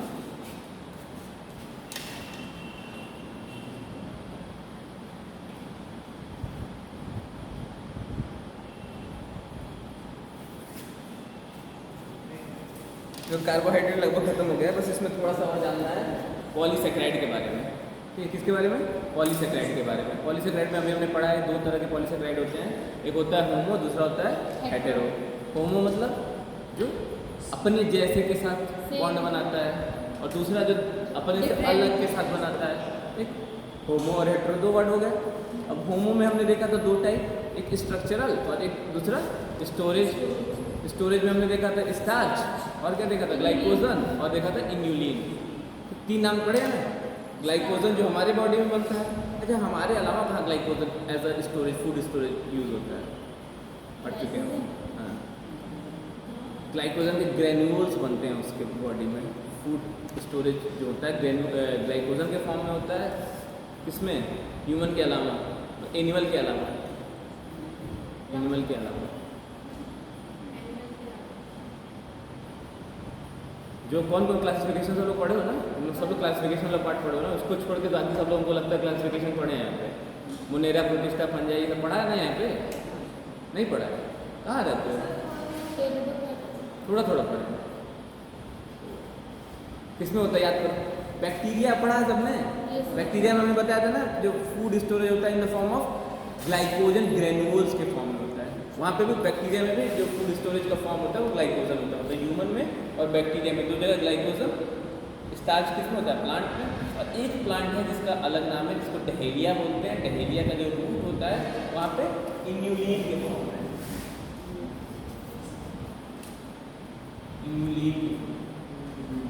ये क्यों बता रहे हैं बार बार? क्योंकि ये क्वेश्चन आ चुका है प्रीवियस ईयर, पता है? अच्छा, इस इन्यूलिन का काम क्या होता है? हम लोग इन्यूलिन का मेडिकल यूज है। इन्यूलिन का ये हमारे किडनी के फंक्शन को अगर हम लोग डायग्नोस करना है कि किडनी हमारा सही से काम कर रहा है या नहीं कर रहा है, तो हम लोग क्या करते हैं? इन्यूलिन खिला देते हैं। डॉक्टर क्या करेगा? डॉक्टर को जांचना होगा मेरी किडनी सही से काम कर रही है कि नहीं कर रही, तो मुझे इन्यूलिन खिला देगा। अब ये इन्यूलिन जो होती है ये बॉडी में डाइजेस्ट नहीं होती इन्यूलिन क्या होती है? ह्यूमन बॉडी में डाइजेस्ट नहीं होती। डाइजेस्ट नहीं होती है मतलब पूरा का पूरा इन्यूलिन बाहर हो जाएगा। किसके थ्रू बाहर होगा? यूरिन के थ्रू बाहर होगा। यूरिन के थ्रू इन्यूलिन बाहर होगा। तो किस रेट से ये इन्यूलिन बाहर हो रहा है? अगर वो रेट ठीक ठाक है मतलब किडनी का फंक्शनैलिटी कैसा है? सही है। और अगर इन्यूलिन बहुत स्लो निकल रहा है तो हम लोग किडनी सही से फंक्शनल नहीं है। तो हम लोग इस पर क्वेश्चन ये आ सकता है, ज़्यादा निकलना ज़्यादा कैसे निकलेगा? तुम 2 गोली खाए हो तो 4 गोली थोड़ा निकल जाएगा, 2 ही गोली निकलेगा ना। ज़्यादा या कम? अगर स्पीड की तुम बात करोगे तो ज़्यादा या कम? स्पीड कभी वैरी हो सकती है। अब ऐसे प्रोडक्ट के माध्यम से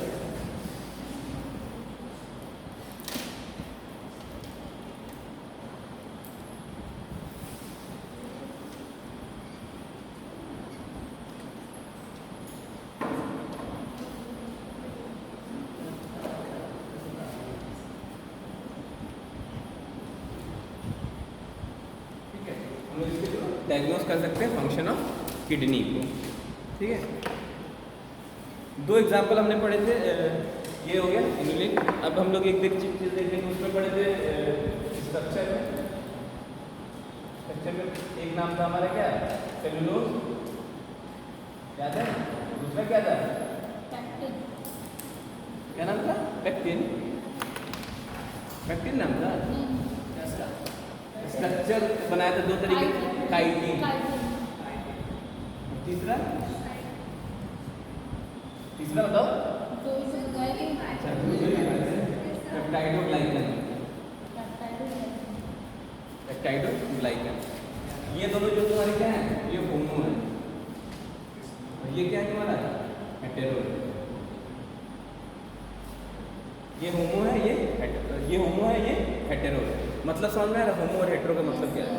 होमो मतलब सेलुलोज। सेलुलोज किसका बना होगा? ग्लूकोज का। Polymer of glucose. सेम ढेर सारे ग्लूकोज आपस में मिलकर क्या बनाएंगे? हमारा सेलुलोज बनाएंगे। काइटिन किसका बना होगा? नाक का। नाक का full form N acetyl glucosamine. क्या है? N acetyl glucosamine. बोलोगे तभी याद होगा, सुनने से नहीं। N acetyl, N for N, A for acetyl, D for glucosamine. ठीक, ये तुम्हारा पेप्टाइडोग्लाइकन है। ये पाया जाता है कहाँ पे? बैक्टीरिया के सेल वॉल में। याद है ना? Gram positive gram negative bacteria के बारे में पढ़ा था। तो पेप्टाइडोग्लाइकन पाया जाता है तुम्हारा किसी बैक्टीरिया के सेल वॉल में। ये बनता है तुम्हारा नाम प्लस नाग। नाम क्या है यहाँ पे? N acetyl muramic acid, N acetyl muramic acid, और ये एन एसिटिल ग्लूकोसामिन। इतना क्लियर रहेगा? अब याद रहेगा ना इतना? बाकी अगर क्वेश्चन पूछता है highest occurring biomolecule in the earth, ऐसा कौन सा बायोमोलिक्यूल है जो अर्थ पे सबसे ज़्यादा पाया जाता है? सेलुलोज। लिखो, इंपॉर्टेंट है, क्वेश्चन आया हुआ है। 1 लाइनर्स हैं ये, इस पर वो बना लेना, स्टार बना के लिखना। Most abundant biomolecule on the अर्थ, आगे लिखना सेलुलोज। हिंदी में लिखो सबसे अधिक पाया जाने वाला जैव अणु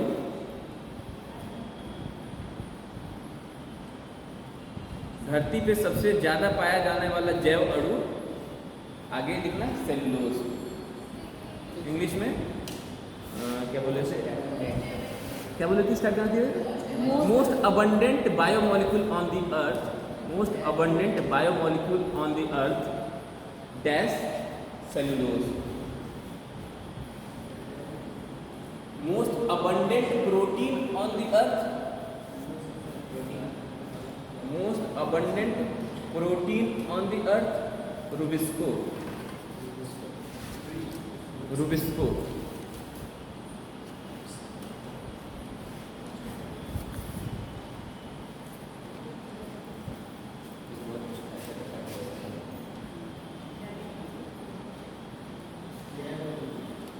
और most abundant protein in animal, most abundant protein in animal. Hindi में नाम बोल दो उसका, collagen. Collagen, COLLEGEN। Most abundant animal protein ऐसा लिख लेना कोलेजन, COLLEGEN, COLLEGEN कोलेजन। तीनों PYQ में क्वेश्चन आए हुए हैं और मोस्ट प्रोबेबली आगे भी आ सकते हैं। तो यहाँ पे हम लोग कार्बोहाइड्रेट की कहानी खत्म हो गया है। कोलेजन, एक रुबिस्को था, एक कोलेजन था। रुबिस्को सबसे ज़्यादा धरती पे सबसे ज़्यादा पाया जाने वाला प्रोटीन रुबिस्को हो गया। ह्यूमन एनिमल के अंदर पाया जाने वाला सबसे अधिक प्रोटीन कोलेजन हो गया। अब पूरे वर्ल्ड में सबसे मतलब पूरे धरती पे सबसे अधिक पाया जाने वाला जैव अणु यानी बायोमोलिक्यूल सेलुलोज हो गया। 3 नाम है, ठीक है, तीनों नाम याद रहेंगे ना, सिंपल है। चलो बाकी आगे कल से हम लोग पढ़ेंगे, प्रोटीन पढ़ लेंगे, कुछ भी पढ़ लेंगे प्रोटीन। हाँ तो आपने क्लास ही ठीक, कोई दिक्कत नहीं, आखिरी नहीं है यार, ऐसे तो आखिरी है, फिर होगा कुछ आप 2 दिन बाद नहीं हो पाएगा, थोड़ा सा मुझे लगा तो हो जाएगा, पर एक स्ट्रक्चर्स मैं नहीं सोचा था, एनसीईआरटी पढ़ा था तो हो जाता है, पर तुम लोग को समझ में नहीं आएगा तो कोई मतलब नहीं है जल्दी जल्दी भगाने का। ठीक है यार, हो जाएगा, थोड़ा क्लासेस लास्ट में एक्स्ट्रा खींच लेंगे। अपना एम यही है 4 से 5 चैप्टर 1 महीने में ख़त्म करना है, वो हो जाएगा। चलो ठीक है, थैंक यू। सर उसमें चैप्टर के क्वेश्चंस भेज दीजिएगा। अच्छा हाँ यार, सॉरी भूल गया था।